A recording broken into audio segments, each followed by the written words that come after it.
Donc je vais vous présenter quelque chose qui sort un peu de l'ordinaire, effectivement. C'est une imprimante 3D. Cette imprimante fait partie d'une gamme de différents modèles. Là, c'est une société française qui l'a créée. Cette imprimante, elle, est à extrusion et à filament. Mais il existe d'autres types d'imprimantes. Il y a des imprimantes qui permettent de faire de l'impression sur métal, de l'impression sur matériel biomédical. Il existe aussi des imprimantes à chocolat, et oui, ça existe.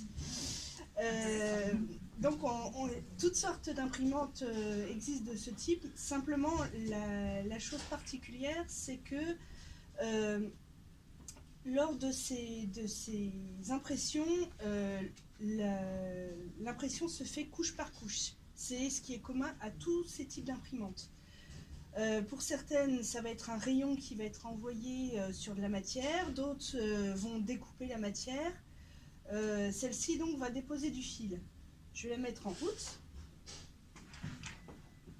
Donc celle-ci a une particularité, c'est qu'elle s'auto-calibre.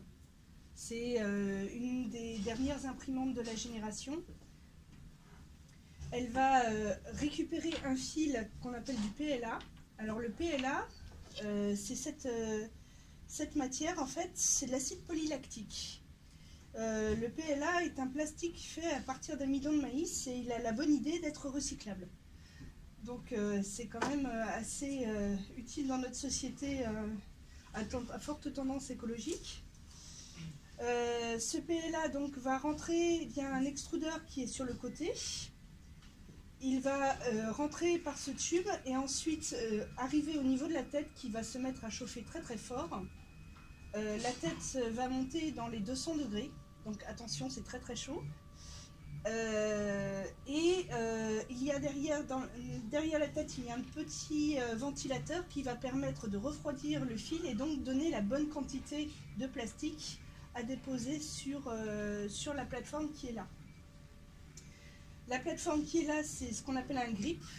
Alors, la particularité, c'est qu'elle accroche, et donc, quand une couche de plastique va être déposée sur ce grip, elle va accrocher, et de ce fait-là, la pièce ne va pas se décoller durant l'impression. Quoi vous dire d'autre? Cette imprimante a été faite en partie, justement, à partir d'autres imprimantes de ce type-là. Et cette imprimante-là est ce qu'on appelle une imprimante delta parce qu'elle a une forme de triangle. Mais il en existe des rectangulaires, des rondes. C'est une particularité. Celle-ci peut aller en précision jusqu'à 100 microns. Donc c'est relativement précis. Et elle fait des impressions de 18 par 20 et peut monter jusqu'à 53 cm. Donc ça fait quand même des belles pièces. Quoi vous dire? Donc ce qui se passe, c'est que là j'ai généré un petit fichier 3D, une image. Donc cette image, elle est sous forme de fichier qu'on appelle un STL. Et ce STL va être utilisé par l'imprimante grâce à un logiciel qui est livré avec l'imprimante, qui va transformer ça avec du G-code. Et c'est ce code-là qui va donner les coordonnées à l'imprimante, les températures pour le fil, et c'est ça qui va permettre à l'imprimante de savoir exactement où déposer son liquide, son fil qui est fondu pour pouvoir donner la pièce. Chaque partie de fil fondu, en gros, va donner une couche. Et chaque couche superposée va donner petit à petit la pièce. Là, c'est juste calibré. Là, elle s'est calibrée, oui. En fait, sous le plateau, ce qu'on ne voit pas, c'est qu'il y a une partie électronique avec des capteurs. Et à chaque fois que l'imprimante montait et descendait, en fait, elle allait reconnaître le capteur pour retrouver sa position. Et pouvoir, comme ça, savoir exactement où déposer le filament. Tu lances l'impression? elle est en cours. Ah, d'accord, d'accord. En fait, là, la partie, c'est que là, la tête, elle chauffe. Elle se met à bonne température de façon à ce que le fil arrive à 220 degrés actuellement. Cette imprimante-là fait du monocouleur, mais comme vous voyez, il existe des couleurs vraiment différentes possibles. Ce n'est pas le seul filament qui existe. Cette imprimante-là peut recevoir aussi ce qu'on appelle de l'ABS. L'ABS étant un filament fait à partir de dérivés pétroliers, donc un peu moins écologique. Par contre, au niveau solidité et au niveau rendu, c'est un tout petit peu mieux, on va dire. Mais bon, il y a tout un tas de techniques de post-production derrière le PLA qui font que, à l'heure actuelle, on pourrait très bien ne pas voir la différence.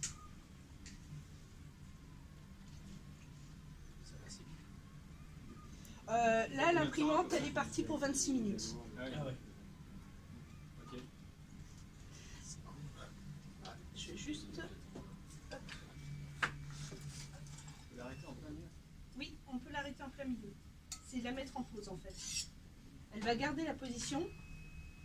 En fait, là, j'enlève la partie de plastique en trop, en fait, parce qu'il y a toujours un petit résidu du fil qui va rester un petit peu dans la tête et il faut le nettoyer. Ce genre d'imprimante peut se boucher. Bon, ça se débouche assez facilement.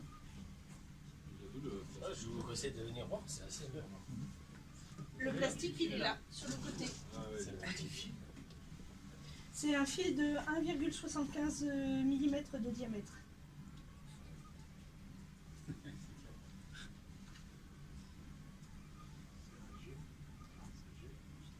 Donc en fait, si vous voulez voir à quoi ça ressemble, voilà du G-code. Et voilà, ça représente l'objet en fait, avec les différentes températures, les changements d'orientation, les...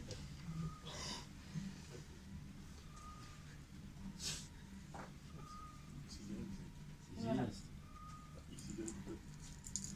En fait, ce sont des codes. C'est une suite de codes qui vont fixer la température de l'imprimante, la position de la tête, l'extrudeur, la quantité de fil à récupérer.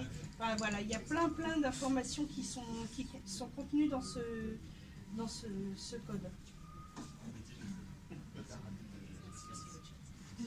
Donc à l'heure actuelle, bon, il existe énormément de pièces, de modèles de pièces qui sont disponibles maintenant sur le web. Il y a énormément de gens qui ont fait des contributions.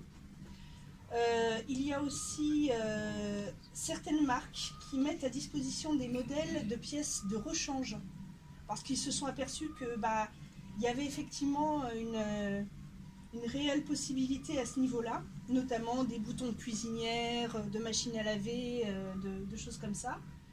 Et puis, vous avez aussi la possibilité, comme je l'ai fait là tout à l'heure, vous avez des logiciels en ligne gratuits qui vous permettent d'apprendre et qui vous permettent aussi de créer des pièces à partir d'objets simples. Vous avez Tinkercad par exemple, qui permet, là c'est celui que j'ai utilisé pour pouvoir faire ce genre de choses.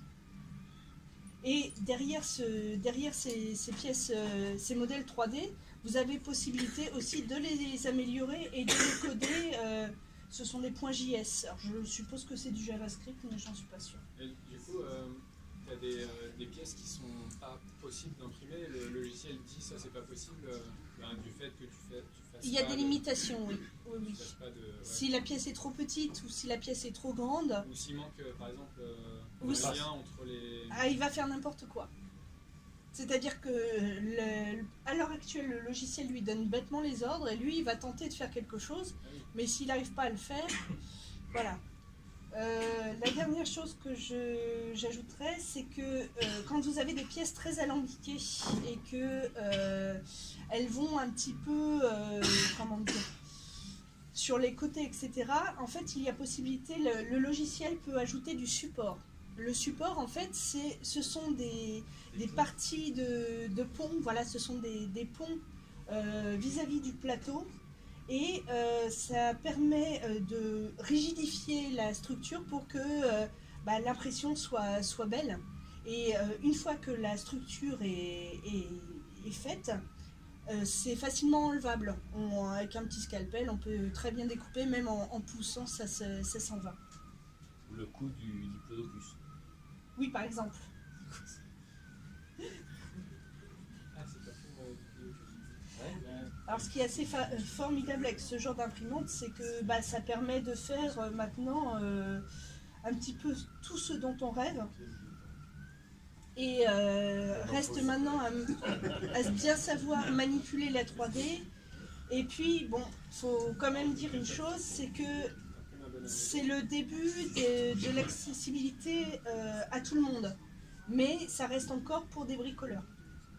C'est-à-dire qu'il faut quand même avoir certaines notions d'électronique pour pouvoir, je dirais, optimiser ce genre d'imprimante. Donc vous voyez bien, c'est du couche par couche. Et est-ce que du coup il y en a qui existent sans couche par couche aujourd'hui? On est déjà capable de faire ce genre de Oui, choses? et en quelques secondes. C'est quoi, c'est du laser, non? C'est du laser, c'est ça. En fait, ça va être un laser qui va rentrer. Alors, ce n'est pas ce type d'imprimante-là. C'est un laser qui va rentrer dans soit dans de la poudre, soit dans une espèce de gélatine particulière ou un liquide particulier, et qui va instantanément cuire la partie qui est intéressante, et ça va générer directement la structure en quelques secondes. C'est impressionnant. D'accord. Et ça coûte 10 000 balles. Oui, au bas mot. Celles-ci, elles sont à 500 €, ce sont les premières. Et il faut savoir une chose, c'est que ce genre d'imprimante-là émet des petites, des petites particules, sachant que le PLA, ce sont celles qui en émettent le moins. C'est ce qui a le moins dangereux pour la santé. Il vaut mieux la mettre dans la cave, quoi. Oui, ou alors surtout dans un milieu aéré. Voilà. Dans la chambre du bébé. Faut savoir qu'une impression, ça prend du temps sur ce genre d'imprimante. Une petite pièce, bon là c'est vraiment une petite pièce, donc c'est une vingtaine de minutes, 20-30 minutes. Mais une pièce un peu plus grosse fait facilement 2-4 heures. Et un vase, faut compter 9-10 heures. Donc c'est quand même pas non plus encore un foudre de guerre, mais ça permet de faire des choses qu'on n'arrivait pas à faire avant.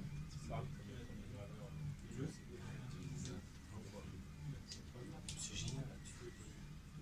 Et du coup, pour les plusieurs couleurs, tu disais c'est forcément des couches. Ce sont des couches, oui. Pour quand on a plusieurs couleurs, alors celle-ci permet de se mettre en pause et donc on peut changer le filament. Donc on va avoir une couche de couleur spécifique si on lui change le filament. Il existe maintenant des imprimantes qui commencent à avoir une tête à 2 fils. C'est-à-dire que maintenant, la tête va pouvoir gérer 2 filaments avec un changement entre deux, sans avoir besoin de manipuler l'imprimante. C'est le tout début. Mais je pense qu'effectivement, c'est l'avenir parce que ça permettra d'avoir vraiment des imprimantes polychromes, quoi. Il y a des imprimantes alimentaires. Alors celle-ci ne fait pas d'alimentaire, bien que le fil, si on prend du PLA alimentaire, on peut avoir du contact alimentaire. Par contre, effectivement, il existe des imprimantes qui impriment du chocolat. J'ai vu ça au salon du chocolat. Une imprimante qui avait fait une petite maison en chocolat. Vous avez aussi maintenant des imprimantes 3D qui font des murs de maison. Ouais, j'ai vu ça. C'est assez fantastique. Bon, c'est pas la même taille, bien sûr. C'est en rond, c'est un bras. Et puis c'est plus rapide, parce que non. Ils ont sorti une voiture aussi, il y a 35 ans pour faire ça. Et vous avez aussi des imprimantes 3D qui font du cartilage ou qui font des tissus humains. Alors c'est les tout débuts, mais c'est effectivement une possibilité de solution d'avenir.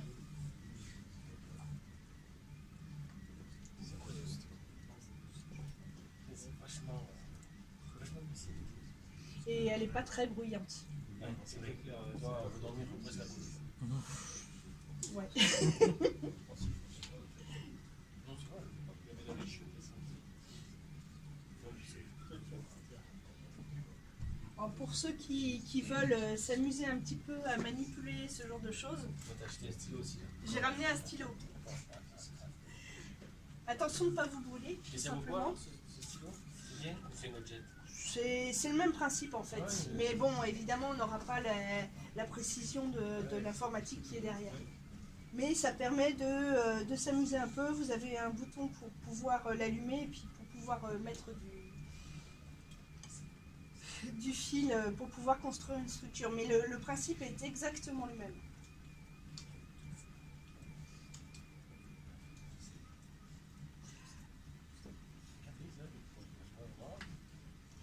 Donc voilà. Alors, celui-ci, c'est un PLA un peu particulier. C'est un PLA qu'on appelle du PLA bois. En fait, dans le plastique, on a inclus des particules de bois. À la place de la mine. Non, l'acide polylactique fait la couche plastique, mais dedans on a inclus des particules de bois et ça donne vraiment un aspect bois. On a l'impression vraiment de toucher du bois. Vous avez aussi ce qu'on appelle des PLA en ce qu'on appelle du polyflex. C'est un PLA qui permet d'avoir du plastique souple. Là, ce n'est que du plastique dur. Mais vous avez des possibilités pour faire des coques de téléphone,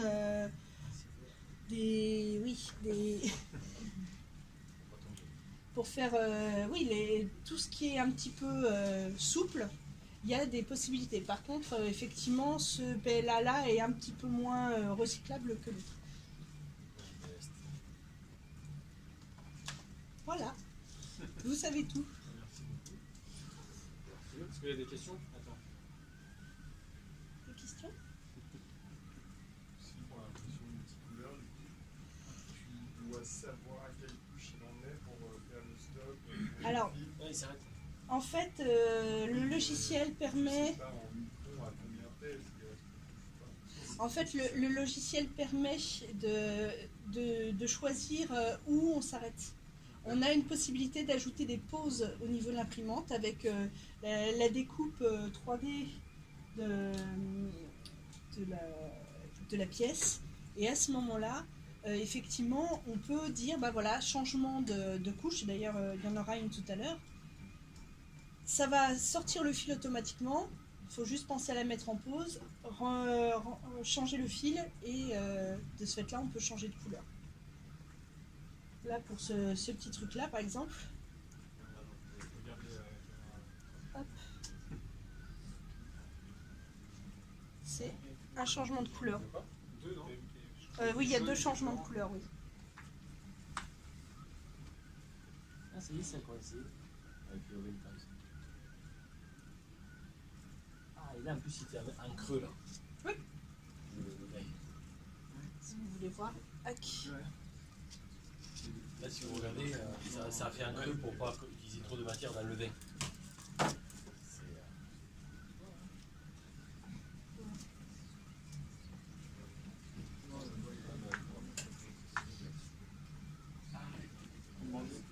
Là, le Vavis, là. Oui. Il n'y a pas trop besoin de se connaître en modélisation 3D, des changements.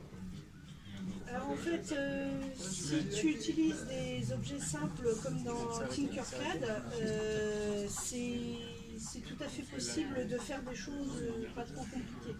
Après, effectivement, quand tu commences avec Blender ou des choses comme ça devient un peu plus touchy, on va dire. J'en suis pas à ce niveau-là encore. Je commence, on va dire, à toucher un peu plus à des choses. Il faudra peut-être arriver à la fin. Ça prend du temps.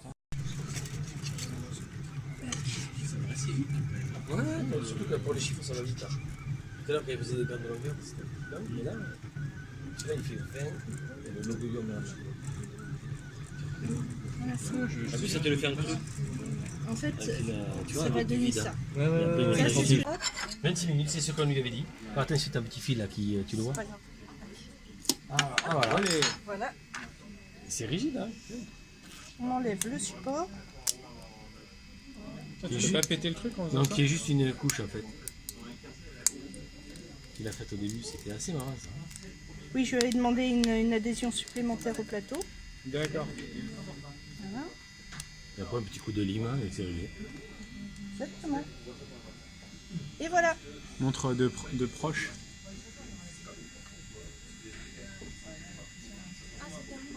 C'est bon. Bah merci. Voilà.